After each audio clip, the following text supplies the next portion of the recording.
as submitted. So moved. Have a motion from Ann. Support? Support. Support from Jay. I'll call the question. All in favor signify by saying aye. Aye. Aye. Aye. Opposed? Motion carried. Lori, good job as usual.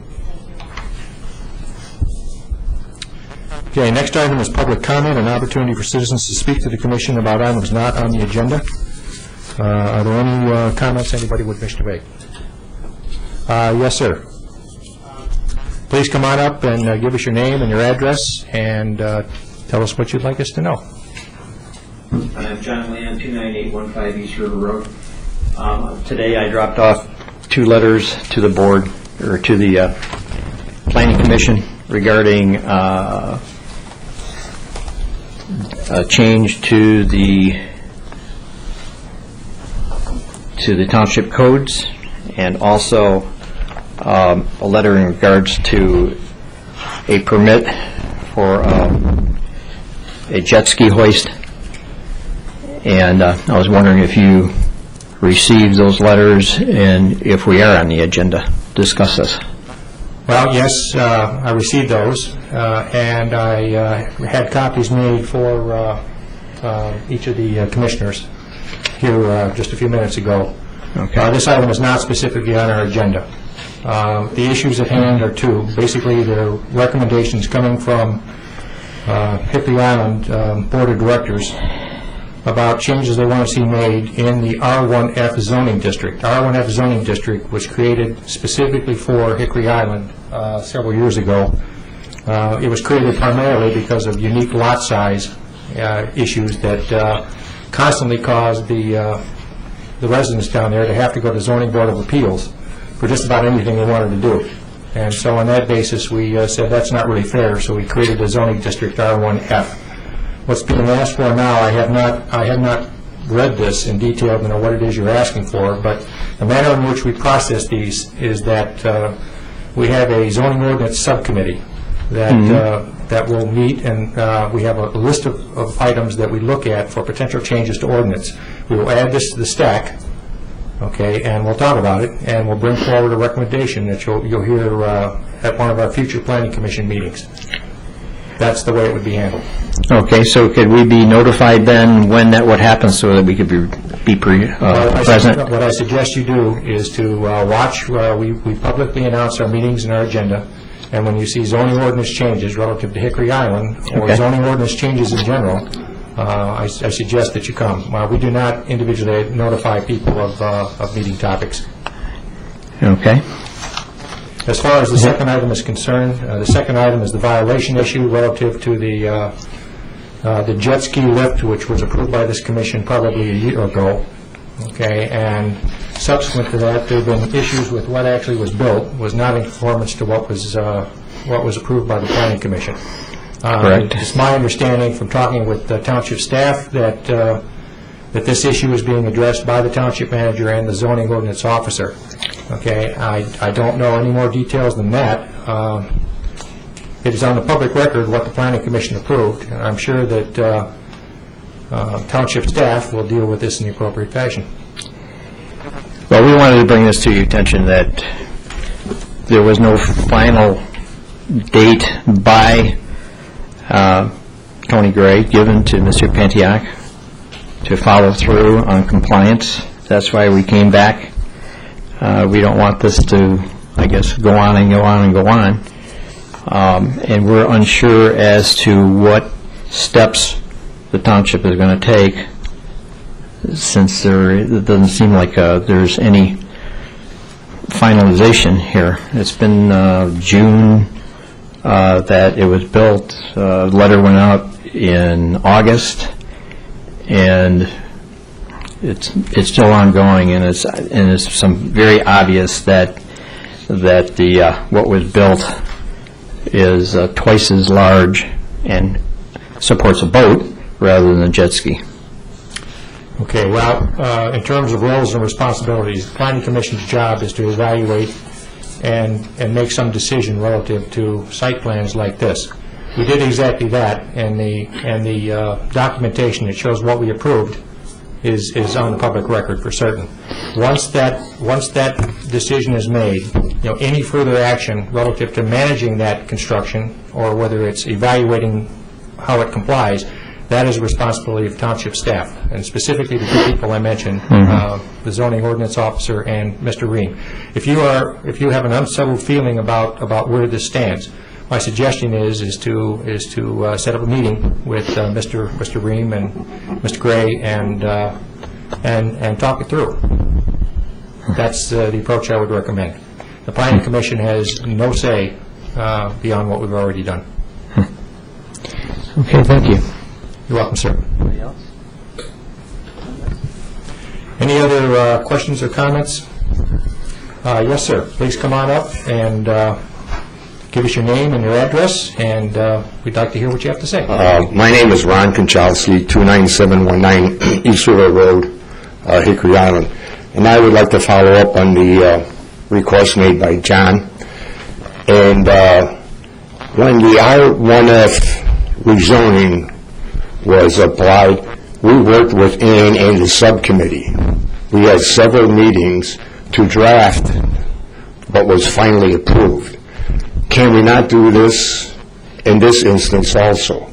Cannot the Hickory Island Board be part of a subcommittee to work in drafting the recommendations that we're requesting? Because they do apply uniquely to the Hickory Island Company Association. Well, right off the top, I have to say that's a bit of a difficult question for me to answer. And the reason it's difficult is because there has to be a clear distinction between the township zoning ordinances and the bylaws of the Hickory Island Company. Okay? This has come up numerous times when the Hickory Island Company has wanted something from the township that is not on ordinance, and we've been asked repeatedly to enforce your bylaws. Okay? And repeatedly we've said we can't do it. As far as the path we move forward, again, I have not had a chance to read this document to see even what's in it as to what it is you're changing. But those of us on the subcommittee will look at this and we'll have a talk about it. And if we feel we need additional input, we will certainly seek you out. Okay. Is there anybody else who would like to comment on that? Jay or Ann or Jim? Brian? Yeah, I believe, if I recall correctly, I'm the chair of the subcommittee. Yeah, absolutely. It's been a while since we met, but yeah, I mean, I think it is certainly the intent of the subcommittee to solicit input from interested parties that have reason to be involved in that decision making. Having said that, I would support what John said, which is that the ordinances are the ordinances of the township, and therefore would reflect the needs and interests of the township, and not directly the needs and interests of the corporation, the Hickory Island Corporation. Now, this being a very unique situation in that there's kind of a contiguous set of boundaries between the Hickory Island Corporation and the R1F district, there would be a certain amount of deference made to the desires, but we would, it's an independent decision-making body. In other words, we aren't going to take your changes and adopt them without. We understand that. All the board is requesting that because of the unique situation, we have over 100 years of history, and we do have special facilities to account for any restrictions that we would impose on any homeowner or boat owner. We have our own yacht club, so we do have facilities available. And so what we're only saying is, because of our unique situation, there may be certain things that can be applied directly to the R1F. We do not expect the township to do our work of supervising our own bylaws, but we would like to have some kind of unity between our bylaws and certainly the township zoning, if at all possible. Yeah, I would only suggest that we would fully take into consideration the desires of the corporation and really less directly the members of the corporation and the residents of the district, right. And presumably as represented by the corporation, but that's to be seen. So we certainly would take all of that into consideration in moving forward, if we move forward with it. Thank you. Okay. Thank you, sir. Any other questions or comments on the public comment? Items not on the agenda. Okay, hearing none, we'll move to the next item, which is now the sketch plan review for Victoria Commons redevelopment. The applicant is Slats Enterprises Incorporated, P.O. Box 37, Groseal. Amy Connolly is representing that organization. The location is the Victoria Commons development, which is 8742 Macomb Street on Groseal. The closest intersection to this is Macomb and Meridian. The zoning is MSD, Macomb Street District. The proposal. The complex currently consists of 3 separate buildings with 11 commercial spaces and 4 residential units. The proposal is to convert 4 of those commercial units in the northmost building into 3 residential units. Okay, this is considered a minor amendment to an approved special land use and site plan. So on that basis, the relevant ordinances that are come into play are Article 21, Site Plan Review, specifically Sketch Plan, which is the simplest of our application processes, and Article 7, Macomb Street District, and specifically those sections dealing with mixed use along Macomb. The process under these ordinances is a one-step Planning Commission process where we review it and make a decision. I would expect tonight that the Planning Commission will vote on this matter. Sir, I've been, just hang on a second. Brian, I believe you have a short presentation to give. I do, Mr. Chair, and I feel horrible now that the applicant is I didn't come far. No. Yeah. podium. Oh, So now I'm guilt-ridden and I have to go through my Go right ahead. brief presentation this evening. By the way, did you sneak a peek at the presentation, Mr. Chair? Because I think you just covered most of what I had to say. no, but I'm sure That just means we're on the same page, though, right? That's a positive. that is a very good thing. Okay. As you noted, the request before you this evening is for a sketch plan review of a change in use, essentially, is what it comes down to. The applicant is proposing to convert 4 what are currently commercial and/or office, or at least slated to be commercial and/or office units, into residential apartments. This only affects the northerly building, as you noted, Mr. Chair, which is identified in the submittal as Building B. That would be this one here, if everyone can see my little hand cursor there. This is Building B. This is the entire complex. This is, again, the full Victorian Commons. Just to give you some bearings, we're on the north side of Macomb Street. Park Lane would be further over here. The post office would be over here, and the senior housing complex is actually right over here, to give you a feel. As you've already noted, site and the surrounding properties fronting Macomb Street are within the Macomb Street district. And pertinent ordinance provisions up for discussion tonight would include those in Section 7.2, 21.1, and 22.4.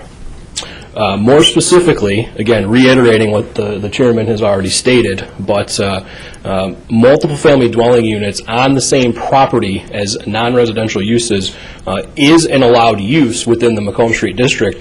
However, it is a special land use, typically. If this were a brand-new development, i.e. a vacant site, and they were looking to blend or develop a mixture of uses, they would be in front of you this evening for special land use. However, because there is no external change to the project, and in essence this is really just a conversion or a change in existing floor space, it is deemed a minor amendment per your special land use regulations and is thus eligible for sketch plan review in accordance with your site plan provisions found in Article 21.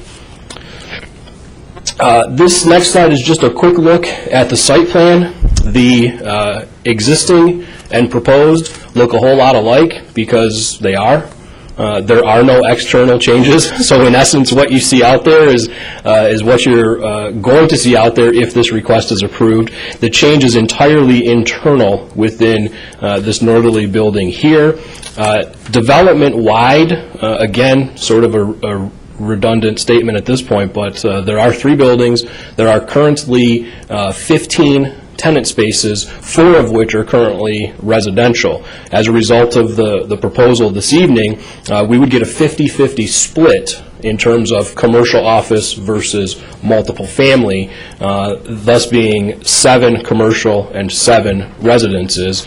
Again, no external changes. And one other interesting point is that as a result of the project, again, if approved by this body, Building B would be an entirely residential building. So the development would still contain a mix of uses, but Building B itself would only be a residential use or contain residential land uses. There would no longer be commercial or office space. So just a quick summary of the review letter that my office prepared for your agenda packets. I've already hit point 1. Currently 11 commercial units, 4 residential amongst 3 buildings. Proposals to convert 4 of the commercial spaces, resulting in a mix of 7 commercial, 7 multiple family, with no external changes to site or building. The existing and proposed mix is generally, at least in our opinion, consistent with the intent of the district, which is to provide a sort of a downtown type focal point, a mix of uses, a mix of compatible uses with some cross-access and some shared usage, be it of parking, be it of different building types and mixes. As you noticed, hopefully in the aerial photo I showed up front, as well as those of you who have visited the site or have driven by, which I'm sure you've all done many times, this is an area of the Macomb Street District that actually contains quite a bit of residential land use. We've got the senior housing. We've already had a mix of uses with the multiple family and Victorian Commons. We also have some detached single family to the east as well as to the north along Grays, and we have another small couple of multifamilies on the south side of Macomb. So in terms of this portion of Macomb Street District, the character does really have a residential feel to it, potentially even more so than some other areas along the corridor. Last couple of points. There is one dimensional provision that applies to this request. When you have multiple family units contained within a development that has a mixture of uses, there is a minimum usable floor area. This is a relatively common standard.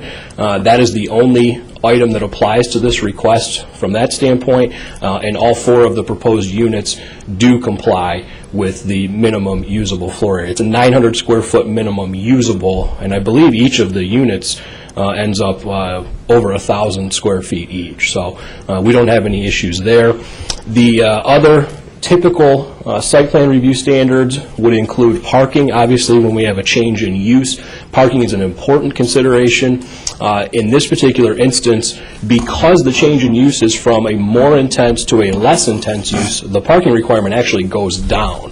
So there's no change in the amount of parking provided, but that required is actually decreased.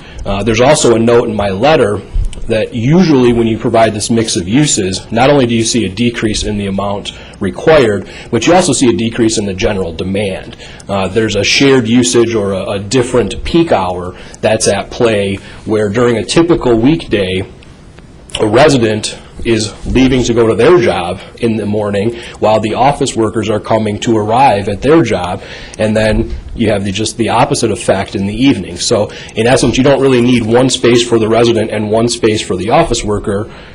You really just need one space for the 2 of them, because they're never there at the same time, generally speaking. So there are no issues with parking. We did a cursory review based on not only meeting with the applicant, but also visiting the site to take a look at other site elements or exterior site elements. Found generally that the lighting that's already out there is consistent with your ordinance. As such, we did not ask for additional detail like photometric plans or anything to that effect, because we felt what was out there was at least visibly consistent, and we were unable to find any records of any complaints or any issues with light spilling over or blinding motorists or glaring off into other properties. The landscaping, I did ask the applicant to run some landscape calculations. Their green belt actually just slightly exceeds your planting requirements. in that manner. There's also a large, not a green belt, but a landscape island in the middle of the parking lot, which again, based on quick calculations, also complies with the ordinance requirements. And then the last element that we really looked at was the waste receptacle, which they do have, and it is within an enclosure as would be required of a current development. And that was one of the things I wanted to focus on, because there are a handful, and I'm not naming names, but there are a handful of older businesses and uses on Macomb Street that still have the old dumpster that is not contained, and every time it's picked up and put down, it gets moved to a different spot. We don't have that situation here. So my closing comment is really that if there are any other external site elements that the commission saw or has concerns about, I certainly would like to at least discuss those and see if there is room or the need for any other improvements. And if not, I think generally you'll take from our letter in this presentation that we feel that this proposal does comply with your ordinance in a number of elements, and certainly is consistent with the character and mixture of uses we're looking for in this district. Okay. Thank you, Brian. Excellent presentation as usual. Thank you. Let's see if there are any questions for Brian based on the presentation that anybody might have. Jim, Ann, Brian? The only question I have is regarding the floor area and what's going to happen to the salon that's there, the business that's in the building. I'm going to leave that for the applicant, Mr. Chair. That's a Yeah, that's specific what I thought. tenant question, but Yeah, that's the only one I have. Okay. Brian, question? I do have one question. Your microphone, please. Testing. Okay, great. Yeah, one question specifically for Mr. Borden, and then I do have some other comments, but I can wait on those comments till later. Okay. My question involves the Downtown Development Authority, the DDA, and I was wondering if the authority has seen this plan, or is it applicable in this case, and what their feeling was specifically on it. I'm good at dodging questions tonight. Mr. Chair, I'm actually, I think I know the answer to this, but I'm going to defer to Vice Chairman Frucci, if you don't mind on that one, who is a member of the DDA. I think And that's an excellent he approach. can answer it specifically, whereas I can only shoot from the hip, so. Yes. Jay? No, the DDA has not seen this proposal, and so therefore, any comments that I make, are mine alone, and I'm not conveying any thoughts of the DDA. So, no, it's not something we've seen. Okay. Steve, any thoughts on Brian's presentation or questions that might have come up? Okay. Good, thank you, Brian. Let's hear from the I applicant. just have one question. Oh, I'm sorry, I didn't see you back here. Do we notify neighbors in a case like this? I know sometimes we talk about notifying. In this particular instance, there is no direct hearing notice that's required. It's not required by state law, nor is it required by your ordinance. Because it was a relatively straightforward application in terms of it being a minor amendment as well as a sketch plan review, the only notification that would have gone out is our standard publication of your agenda in the newspaper. So that would have been the one avenue a neighbor or property owner would have had to catch that this was coming forth. The other question I have probably is more for the commission. Was anyone on the commission when the building was actually built in the first place? Is there any issue? I know there are two of us. it's a mixed use. We put apartments on the top, it's commercial on the bottom. Was there, obviously it was for a commercial dwelling with residential on top. Was there ever an issue with that building not wanting to be 100% apartments back in the day? Back in the day. Let's watch it now. I know. I'll tread lightly. That was a lot of We senior citizens in there, too. But there was no issue at the time. there was no issue with that. It's 50-50 now, and No, in 70-30. fact, there was a lot of talk about that being an example of what could be Okay. in business areas. And I think, I see. Brian pointed out, for example, a number of these features of the parking and this sort of thing. This is what we were developing, essentially, right here. So, that's why so much of it meets what we have, because it's what we wanted, and the ordinances have gone in about that time. Okay. I don't have anything for that. Thanks, Brian. If I could just to Sure, go maybe ahead. piggyback off of Jim's question too, is if this were to convert to 100% multiple family, 100% multiple family is also allowed in the Macomb Street District as well. So even if they were to continue converting use to use to use, technically, they would still be in keeping with your ordinance. I might suggest, as I have to the applicant, that if at some point in the future they seek to convert the entire complex to residential units, that we might need to increase the level of review above that of a sketch plan and a minor amendment to a special land use. And that would be dictated, again, by Articles 21 and 22. But that's not necessarily why we're here this evening. I'm just putting that forth for the Commission's understanding and just relaying a conversation that I've previously had with the applicant, if in the future they chose to do that. Okay, good point. Additional questions? Yeah. Any additional, Brian? Is the second floor, is that currently used?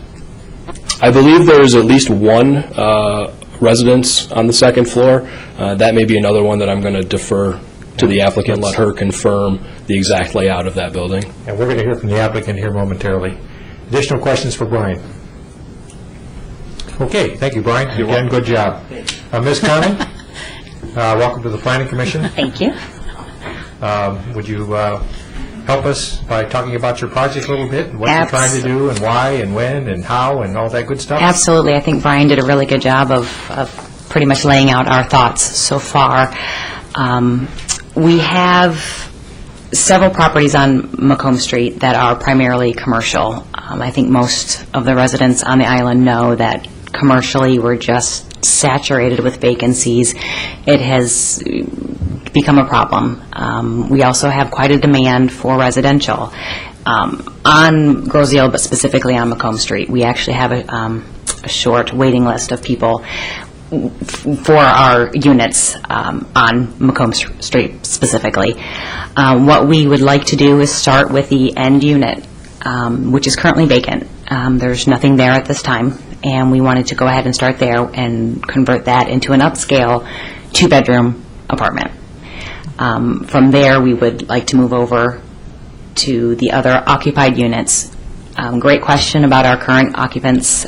We have two, other than ourselves, we have two other residents that are commercial in that building. We have broached the subject with both of them. Both of them have agreed to look at other spots we have available, not only in Victorian Commons, but in other areas on Macomb Street as well. So they seem to agree with what we're trying to accomplish there and haven't verbalized any issues so far. We've partnered with B&B to B&B Construction. They've done quite a bit of work on Groseal, and I'm very confident they will do a wonderful job to accomplish the upscale residences that we're looking for. Okay, well, thank you very much. Just kind of sit tight and let's run through and see what questions come your way. Jim, we'll start with you. I don't have any further questions at this point in time. Okay. Ann, your questions? I had a question on what the floor area is to be for your apartments. The first, Generally like 750, 800, or what? no, well, the requirements, they do require they be over 900 square feet, and all of them actually exceed that to over 1,000 square feet. This original floor plan was 4 individual commercial units. We are going to convert them into 3 residential, allowing for the appropriate square footage for each apartment. Well, then the next question is, will the hair salon place change location? We are going to start at the opposite end of the building. If that project goes well and it's a success and it goes as smoothly as we anticipate it to, then we will start moving down the building. We have discussed with them.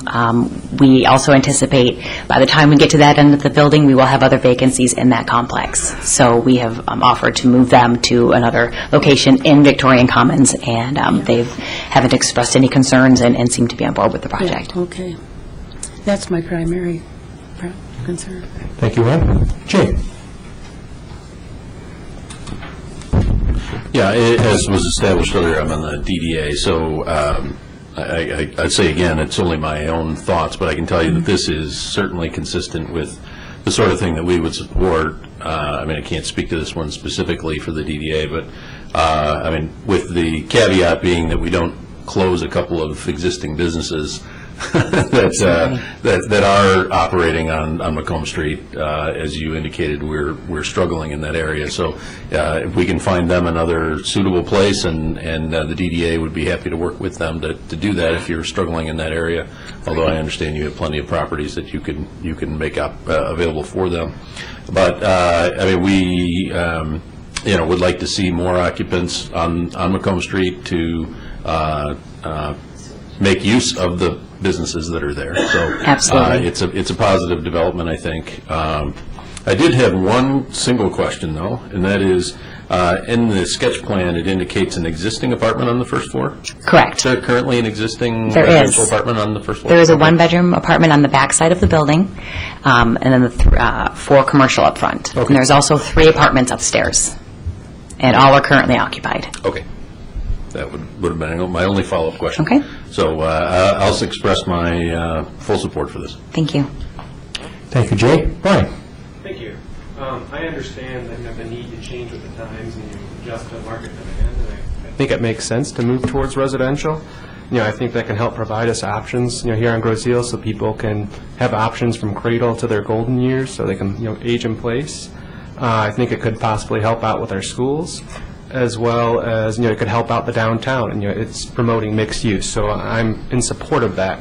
And I think it makes sense, to start with a back unit like that, not only because of the vacancies that you have, but it's farther back, set back from the road, and so I think it's, less connected to the commerce of, the strip as we're walking down there. And I do recognize that everything is part of the site plan, the sketch plan review, that it meets the intentions of it. But I do have a few concerns, and it's nothing that I wouldn't I don't want to make it sound like it's more than it is, but it's just some ideas that I had more specifically. That when the site was developed back in '93, we're more of a paradigm of still catering more so to the automobile. And as such, the building has, a parking lot basically right in front of it. And, to me, I'm thinking if people want to move in that area, that they don't want to have some sort of front yard in that area. I mean, not front yard in the aspect of like a single-family residential, but some sort of common space, some civic space, gathering space in general. And, as, part of the downtown, we're trying to create these civic spaces and create focal points. And, there needs to be that trade-off. If you're moving into the downtown location, what are you getting for that added benefit? And so some of the issues that I saw that, aren't specifically addressed within our sketch review process. So by no means am I saying it doesn't meet anything, but, specifically bicycle and pedestrian connectivity, so, connecting to the sidewalk along Macomb Street, connecting to the path for the senior homes that dumps out onto Grays as well, so providing that interconnectivity between Macomb and Grays. Since we have an issue where we don't need as much parking, possibly some of that parking lot could come up in the future and create some of that green space, and sort of relook at the automobile circulation, especially if you're going to be doing additional phases in the future and converting things over. There might be the chance to close some of those driveways up, provide interconnectivity with the surrounding land uses, because there's a good driveway with the senior housing, and that provides even more space to create almost like a lawn, like a little mini pocket park within the area. And these are just my ideas, and I hope I'm not coming across as too strong or prescriptive. I just wanted to give you an idea about that and see what you thought about it. Absolutely. Well, and I think, too, as the project develops, once we complete the first building, that northernmost building, I think we're going to have a really good idea of the direction of the remaining property. At that time, if it is allowed by the Planning Commission for us to modify that parking lot to provide more common area for our tenants, I think that was something that we would absolutely want to explore. It would enhance the property and would certainly give our tenants more space to use. Additionally, in that northern building, the one that we're concentrating on right now, in the back, if you've ever had the chance to walk behind that building, all of the upper units actually have their own private balconies what we'd like to accomplish there as well with the one units that are going to be exiting, that going to have a rear exit as well, to have a little patio area. The one downstairs already has one, which is very nice. There's a sliding door, and she has a nice barbecue area with some plants, and it really is very, very homey back there. And I think that we can always incorporate that with those units as well. So the first building, I think we're already working towards that. And if we do proceed with the other two, moving forward with a common area, again, if it is approved by the Planning Commission, is something we would absolutely want to explore. Great, thank you. Thank you, Brian. Steve? Thank you very much. Sorry I was late. I was enjoying the trains going by for way too long. So hopefully they build a tunnel underneath the railroad. I do want to tell you I appreciate the plan that I had read when this was sent to us, and your foresight to adapt and change what you had planned to be a successful model, adapt to what the situation is today, and find a new model that will, I believe, be successful. I'd like to just get your opinion, as far as the site and everything else goes. I'm fine. You're good from my standpoint.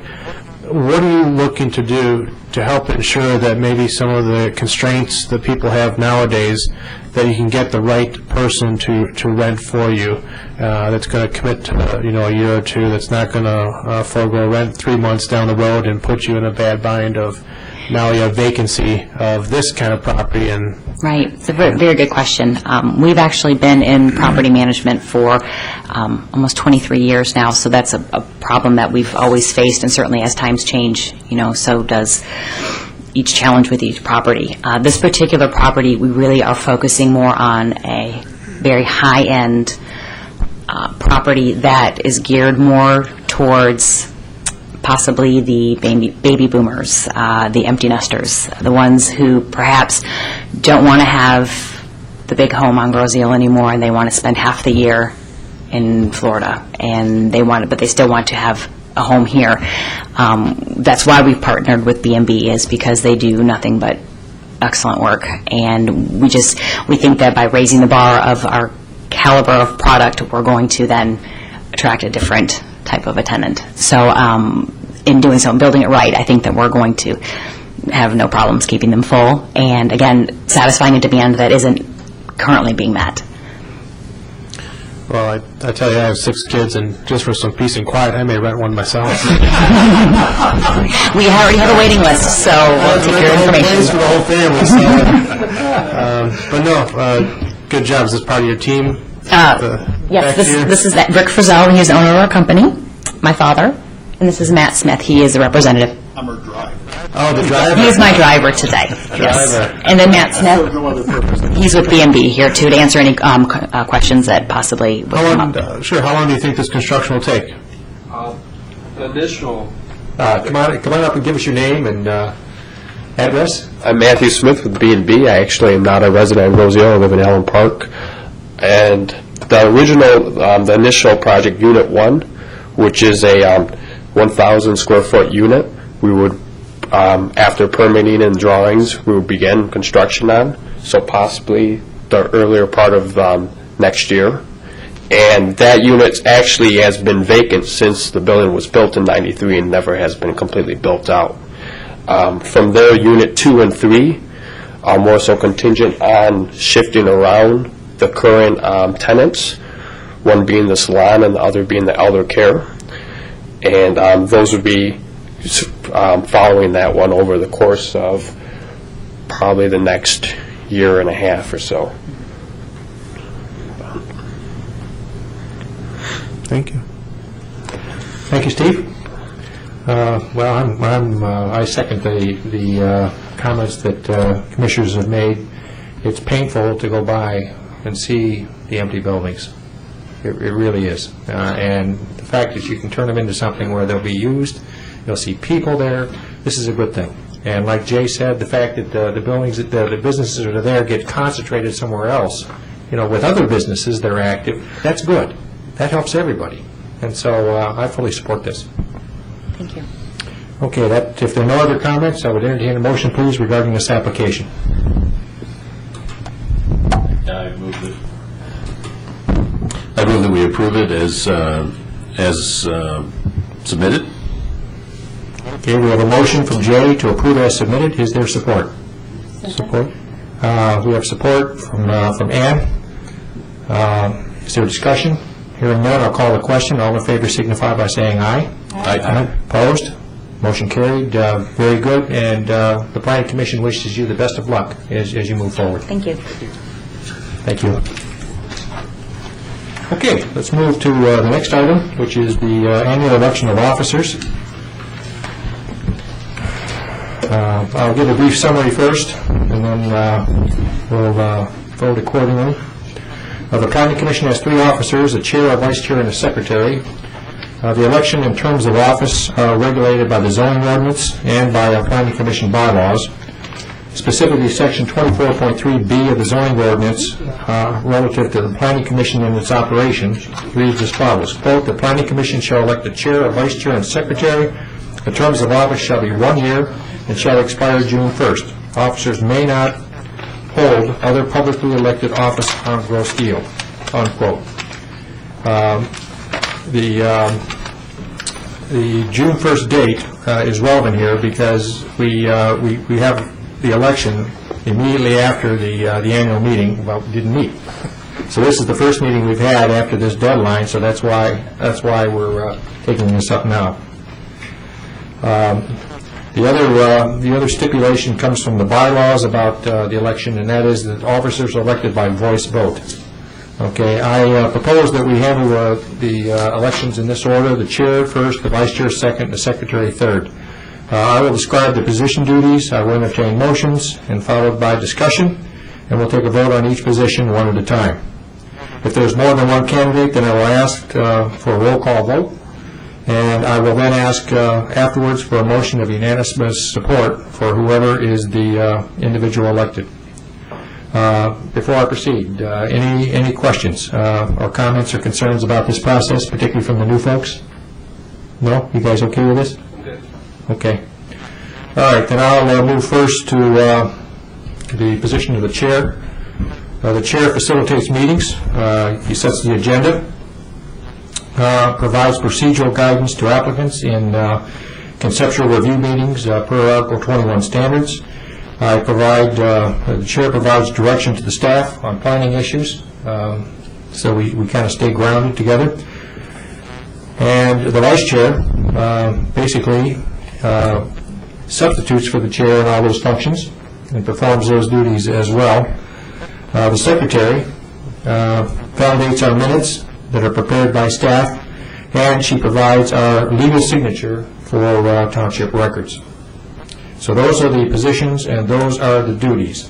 So at this point, I would entertain a motion first for the position of chair. Are there motions? I move the nomination of John Schweikert as chair. You have a motion. Is there support? Support. Second. Okay. Are there any additional motions? Hearing none, I'll call the question. All in favor signify by saying aye. Aye. Opposed? Thank you very much, folks. I will now move to the position of vice chair and entertain motions regarding the vice chair. I nominate Jay Frucci. Ann has placed a motion to nominate Jay Frucci to continue as vice chair. Is there support? Support. We have support from Brian. Is there additional motions? Hearing none, I'll call the question. All in favor signify by saying aye. Aye. Opposed? Motion carried. Congratulations, sir. Thank you. I will now move to secretary. I would entertain motions for the position of secretary. And the job is available. No. No.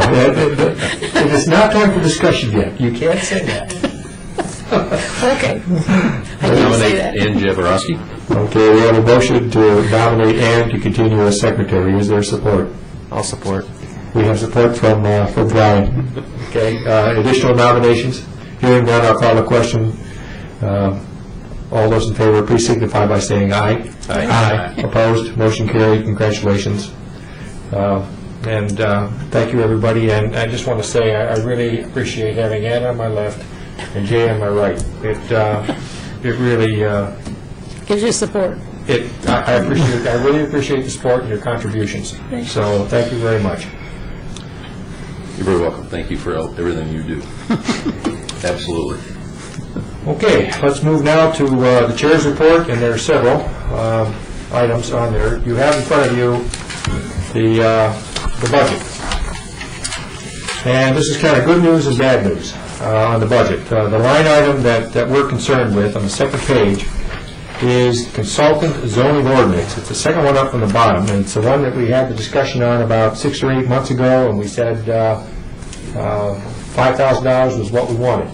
Okay, well, when we said $5,000, we kind of had an implicit understanding, well, how about explicit understanding, that we were the only group that was going to hit this account line in the township budget. But unfortunately, what you see down there is you see that this money has been fully expended by now for expenses that were not from the Planning Commission.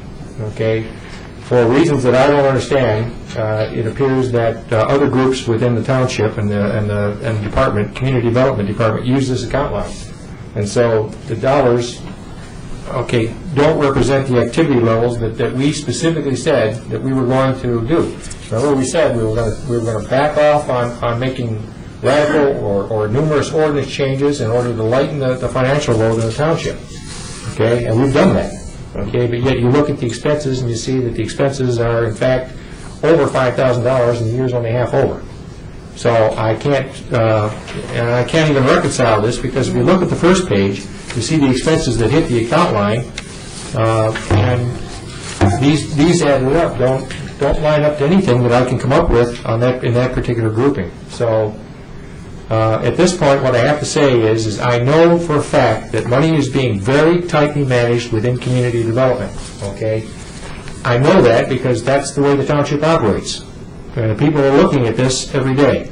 But I trust that the fact that they moved money into this account line reflects, decisions that they've made internally, that staff has made internally as to where they want to put the dollars. Okay, so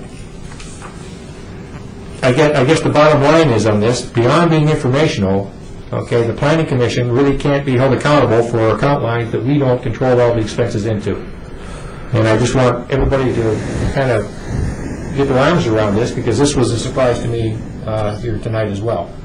But again, the fundamental thing is, there's a lot of dollars in this department budget, okay, and the Planning Commission is almost nothing relative to that.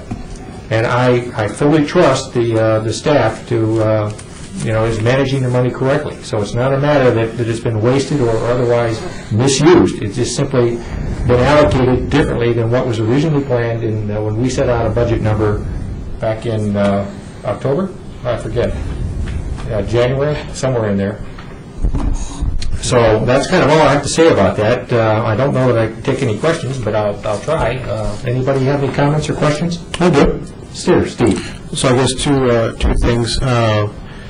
Clearly, there's no transparency happening right now then with communication coming back to us from the township offices on what this money is going towards, which we definitely, I feel, should get some answers for it. Second, especially as we're all talking about transparency, and this is a clear evident example, there is no transparency. Second, with Brian here, is there other engagements that people are continuously coming to you with that go to this line? Well, first of all, I don't pay my own bills, so I don't know what line items cover what items. On a day-to-day basis, I do a number of different items for the township at their request. So the Planning Commission is one of many things that I do and one of many services that I provide to the township. So I can't speak to the specifics of it. What I can tell you is, in general, the numbers are all there. There should not be, you should not be above your zoning ordinance budget, because we've hardly even tapped into it. So What I can tell you is they've simply been paying other services out of that particular line item, but I have no involvement in that. So I certainly am not in a position to answer any specific questions related to that. I'd be more than happy to talk to the township manager and see if we can't reconcile, if it's necessary, how the account line items are being used, but I'm not a finance guy either, so I'm not sure, how much involvement I'm really going to have in that. Okay. So what, I guess I look to the leadership of this commission. What would the group feel the best path is to get answers for what is being tied to this account? So we can, we've clearly demonstrated fiscal responsibility on this commission, but something's fallen through the cracks here. So is there a way we can obtain some answers from the township manager or whoever would be responsible for this? Is there a point of contact on this commission that would talk to them, or is it something that just goes before the next board meeting next Monday, and as a community resident, we ask the question about this line item? I think the most appropriate path is the one that Brian recommended, where essentially, this falls under the category of the township manager, Dale Ream, and his staff to look at, to understand, and to provide answers. Okay, and I'm sure he'll get with whomever he has to get with in the treasurer's office to kind of figure it out. And I think that it can't basically be both ways. We can't have the board coming to us saying, have a tight budget, and this by the way is yours, and then in the same token have charges hitting it that are beyond the control of the planning commission. Those are irreconcilable positions. And the idea is they need to be reconciled. Either this is or this isn't planning commission. If it's not, then don't come to us for a budget. Come and ask us what we're going to spend specifically for our zoning activities, okay? Right. And we'll give you that number, and then you add it to whatever number comes from anybody else, and then that goes into the line item. That's perfectly fine, okay? Because we're only accountable for our own activity levels, and we have been responsible. So You can't have someone else spending your money if you don't know. No, if they're not in what I would in the conclude first from this is place. that this was not planning commission. right. This should not have been planning commission money, if I view this correctly. So I'll tell you what. I don't expect you to work this, Brian. What I expect to have happen, I think, Lori, could you take this back to Dale? And we'd like some kind of either a reconciliation or a statement of fact that about what's going on here and what the planning commission role is expected to be in the future. Okay, if it is going to continue to be our responsibility, then there has to be the dollars have to go somewhere else. Okay, and what should show up in the line item reflects our activity level and nothing else. That was a good And if you like, I'm happy to volunteer Because I'm sure. time, if it helps. To Okay, find out well, who's- let's see what, I don't know if it's needed, but I appreciate that offer. If there's help that's needed or whatever, by all means, contact me, and we'll get some parties involved and Well, resolve it. John, just as one other thought along that, is how about the space that we occupy just for planning? The space? I don't understand. Building space. Building space. Building space is allocated by departments, uses of them, and all that sort of thing. Okay, well, that's a good question. Maybe that's a factor in here. I don't know. See, That's what I'm would- saying, it could, that's one of the that things you that could be an don't. issue. You're right. Right. The thing of it is, had we been meeting on a monthly basis, okay, this would have been obviously much sooner. Okay, but since we really weren't, it tended to accumulate, and now it's over the top. So Right. instead of making a small mid-course correction Yeah. back in June, we're making a major league issue out of it in October. You need to know what goes into Right. it, that's Yeah, for sure. Mr. Chair, Yes. I think it's fair to say that, the township has the privilege to take funds away from us. They allocated it to us, they can take it away. I think the part that has all of us fairly frustrated with this is the township came to us early in the year or late last year and said, we need you to stay within a budget, we need you to look very carefully at what it is that you need to spend, and come back to us. And we came up with a number that was vetted with the township and approved and put into the budget as essentially our line for zoning ordinance activities. And we have spent essentially none of it, and the money is more than gone. As I said, if the township finds that the budget has to be revised because there's less revenue there than expected, or expenses elsewhere more, the important thing is they need to come to us and tell us, you no longer have a budget for these activities, and make that part of a rational budget-making decision, as opposed to us discovering that we're $1,800 over budget, having not spent a dollar. Yep, exactly right. Are other things that I can think of that may be part of this budget, other things that I can think of that may be part of this budget. For example, they pay so much volunteer for every meeting you attend. Is that in our budget? I don't know. Well, see, that's the part that we I don't know how they allocate. That's what we don't know. By the very fact that the dollars are the way they are indicates that we don't understand how the dollars are allocated among cost centers or among account lines. Right, and that's what we have to, at least we have to understand our piece of it. So let's leave it at that at this point. And Lori, if you could follow up with Dale on that, maybe Dale could make contact with me as to what his approach is going to be, and we'll have a talk about it. Sure will. Okay. All right, let's move on. Upcoming projects. Since the last meeting, there have been some activities that have gone on behind the scenes with respect to applicants that are moving through the process, and I thought it'd be good for you guys to hear about what's in the pipeline. Brian, could you summarize these for us? Yeah. What's going on each one of them as we know it? Absolutely, Mr. Chair.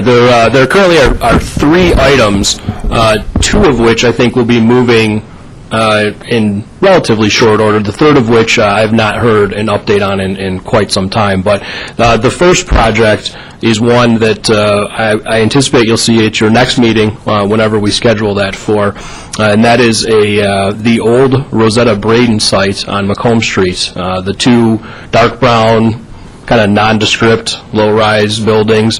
There is a doctor who is looking to redevelop that site and move his office activities there. They are actually, right now, they are in line to appear before the Zoning Board of Appeals later this month. As it turns out, both of the buildings that are there, and I apologize for not having any aerials or details, but if you can envision the site, both buildings that are on that site are actually non-conforming. Neither of them fully comply with setback requirements.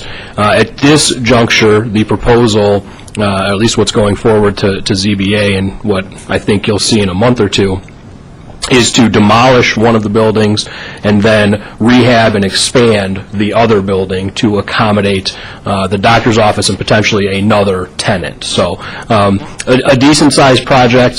Certainly, at a minimum, it's going to be a full site plan review for this commission, because not only is it a change in use, but it's pretty much a redevelopment of the site. So a number of features, including parking, landscaping, lighting, signage, all of those will be open for discussion given the level of redevelopment, if you will, that's proposed for that particular project. So that would be the first one. The second would be the township, or the Grosio Rowing Club is a group many of you may have seen before. They've presented in front of you on occasion in the past. It's been a couple of years, but as I think many of you may be aware or recall, they have been looking for their own space within the township for a number of years now, at least as long as I've been working with the township. I believe they're currently in Wyandotte, and they, obviously being the Grosio Rowing Club, would like to be located on Grosio. They are currently working with the West Shore Golf and Country Club to acquire a piece of property at the south end of the country club site fronting West River Road.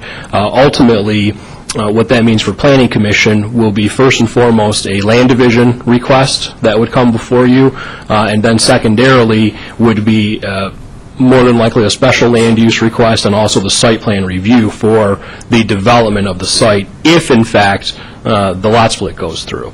That's another one that actually is set to appear before the Zoning Board of Appeals later this month. The way the golf club lays out with their parking, and I wish I could tell you which green it was. There's a green that comes in on the south side that impacts the amount of land and the shape of the property that West Shore was willing to sell to the rowing club, and therefore the proposal is to seek a variance from the lot area requirements. You have a 30,000 square foot minimum in this district, and currently the proposal is at, I believe it's about 27,000, so they're about 3,000 square feet shy. So in essence, that one has a number of reviews that will still be forthcoming, obviously starting with the variance. If the variance is granted, then they will need to appear before the commission for the land division. If the Planning Commission grants the land division, they have to appear before the board to finalize it, and so on and so on. So there still are a number of steps left for that project, and that is one, actually, because of the complexity, I can inform the full commission, that is one that the subcommittee, or essentially the officers of the Planning Commission, we have met with the rowing club and had conversations with them to sort of lay out a step-by-step process to navigate them through, because obviously it's going to take some time, seeing as they need approvals from Zoning Board, Planning Commission, as well as the Township Board. There's a lot of work left to be done there. So that's one, again, depending upon ZBA meeting later this month. That's one I anticipate may be ready for your review yet this year at potentially a December meeting, assuming they're ready. That's up to them whether they're ready or not, but if they are, then I think that one may be ready to move forward as well.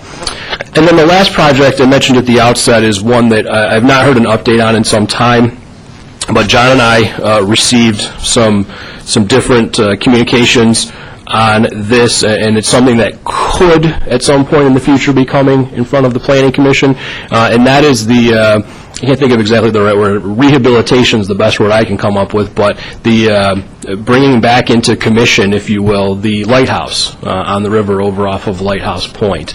There are a group of people, I believe the Historical Society has been involved amongst others, and there have been, at this point, really just discussions, as far as I know, about sort of trying to rehabilitate that structure and return it to an actual functioning lighthouse.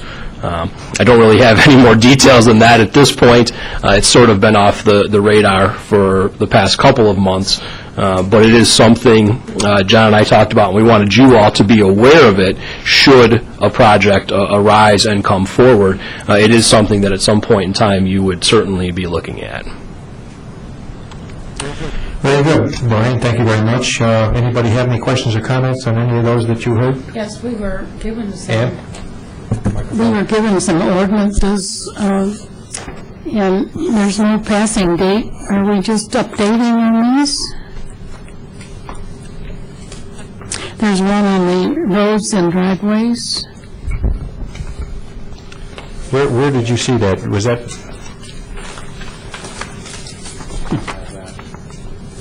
Well, I have two of them. I think you're the only one that got it in. I didn't. Okay, forget it. Okay, yeah, there were. Okay, about probably 3 months ago, there were ordinances that were sent to all of you. Okay, unfortunately there was a problem with the way they were side to side and back and forth and all this. I asked to have them all reprinted. I did, and they're downstairs. I forgot them. Ah, okay. I think maybe, Ann, what you're referring to here is the package that was, this was a part of the package which was sent Before, okay, and you're going to be receiving replacements on that, because what happened is you can't directly drop them in as replacements because there's backside, front side stuff, okay? So, I don't know, Lori, you want just, I corrected them. I'm sorry? I corrected them. They're 8 copies. Okay, well, maybe on our way out, we could stop by your office and pick them up, and that way, or you could have Tony deliver them or something. Okay, it's up to you. Okay, let's have Tony just drop them off. That'll be easier. Okay, good. Is that okay, Ann? Yep. Okay. That's fine. Before we get to the next meeting date, and the other thing you have in your packet, I asked for a new updated contact list that Lori fixed us up with. Please make sure, your phone and your email and everything is good to go, in this. And this replaces the one that was out of date. Okay. Okay, last item is the... Mr. Chair? Yes. If I have the privilege to, I'd like to inform the commission about a few other things that are going on as far as Okay, within just- township. Just 1 sec, and then you can talk about that. Great. Okay, next meeting date, based on where Brian and I kind of anticipate that the applicants are at, okay, it seems to make the most sense to accommodate both potentially the rowing club application and the redevelopment of the Rosetta Braden property, that we meet the first Monday in December. And that would be, I had it written down here, and I don't have it in front of me anymore. The 3rd, December the 3rd. Okay. Recognizing that applicants need to have their materials into Township and Bryan 2 weeks prior, okay, so that we get our packages. Now, the rowing club... First date in December is December 2. December 2? Okay. What date we got? I've got the 3rd. December 3rd? No, wait a minute. I'm looking at the wrong one. No, it's December 3rd. Okay, December 3rd. We need the full time on particularly the rowing club facility. That is a very, very complicated application, and you're going to have to really study it and look at the ordinances, and it's so we need the full 2-week window on that. So Brian's going to make sure that if it's an agenda item, in fact, we get those materials in a timely fashion. The Rosetta Braden property is not nearly so complicated, but has its issues as well, as Brian laid out. So we're going to need to have a really good, focused meeting on the 3rd. Yeah, you just drive in there and you know that it needs a lot of work. Yeah, it does. Okay, that completes my comments under Chair's report. Let's go around and see if anybody else has got comments. Brian, you've got some things you'd like to communicate? I do. I have the pleasure of telling you that there is a new commission formed for Groseal Township. It is the Bicycle and Pedestrian Advisory Commission. It meets the 3rd Tuesday of every month, and I am the chair of the commission, as well as Eric Rinka is the township liaison. Congratulations, sir. Thank you. We specifically look at planning and engineering, education, and encouragement issues that relate specifically to bicycle and pedestrian travel, as well as other wheeled forms like rollerblading and roller skating, etc. So there will be some issues coming up in the future that might come before this specific commission. First of all, I want to let people know that we are planning the Horse Mill shared use path. So this will be essentially an extension eastward of the Meridian path. So basically from Meridian, you'll cross it on Horse Mill, and you can take it along the south side up until Thoroughfare, and then there'll be a crossing. And then it'll continue on the north side of Horse Mill to Park Lane. This is part of a larger planning effort of providing more bicycle and pedestrian facilities across the island. It goes completely through township-owned land, so there's no specific issues with residential properties. And there is a bid meeting this week, actually October 4th, for the construction of that. And hopefully there will be groundbreaking and be working on the project in April of next year. When does your committee meet, so citizens might want to come and... It's at 7:30 on the 3rd Tuesday of the month. It's all this information is also available online, so we have a pretty up-to-date website that includes our mission statement, our bylaws. It has our meeting minutes as well as our agendas, as well as it has information pertaining to the education and guidelines and policies specifically for bicycle and pedestrians. There's a document on what every bicyclist must know. It's put out by the League of Michigan Bicyclists, and that can be used to gauge better interaction between bicycles, pedestrians, and automobiles, and has a lot of tips out there as well. As well as we're providing information. Every meeting will be put within the camera. And we're providing essentially a blog entry as well called Walk and Roll. So periodic walk and roll, play on rock and roll. But essentially, periodically, it'd be kind of like a Dear Abby column where people can talk to the commission and ask questions, and if we feel that, it's necessary, we will, answer those questions and have it published specifically within the newspaper. So you can see that in the EO Camera as well as the Trenton Groseal Patch, which is an online newspaper. One thing that will specifically affect us over here is a program that we're proceeding with. It's called the Promoting Active Communities, or the PAC assessment. It's put on by the Michigan Health and Fitness Association, and it specifically provides benchmarking of how walkable and bikeable and livable and active your community is. So it lets you know what other communities are doing, and we can get our benchmark, and then from there tailor a program for moving Groseal specifically forward in our own way. So we're going to be enlisting the help of a lot of the other commissions.